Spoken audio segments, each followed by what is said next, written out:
Subscribe to our channel and press the bell icon to get latest videos first. Uber is accelerating its plan to bring flying taxis to the public. At the Uber Elevate conference in Los Angeles on Tuesday, the ride-hailing company announced new details for its electrically powered vertical takeoff and landing aircraft, otherwise known as eVTOL. Uber Air uses propellers mounted on wings for lift and a tail-mounted front-facing propeller to move forward. Despite the futuristic design, Uber Chief Product Officer Jeff Holden said there is no magic, a huge leap of science that needs to occur here. There's amazing headroom to improve on urban mobility. Helicopters have been ruled out because they are too noisy and have high emissions. In the company's Elevate white paper, Uber reveals that a trip from the marina in San Francisco to downtown San Jose would take just 15 minutes in the eVTOL.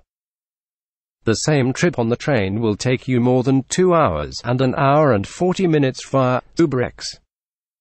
Uber assures the cost will also be reasonable in the long term. While initially the price for the trip will be around $129, Uber hopes it will eventually drop to just $20. The trip in an UberX costs $111. The aircraft will fly somewhere between 1,000 and 2,000 feet above the ground. A traditional commercial plane flies at 35,000 feet and travel at around 200 miles per hour. The battery in the eVTOL lasts for 60 miles and can fully recharge in just 5 minutes.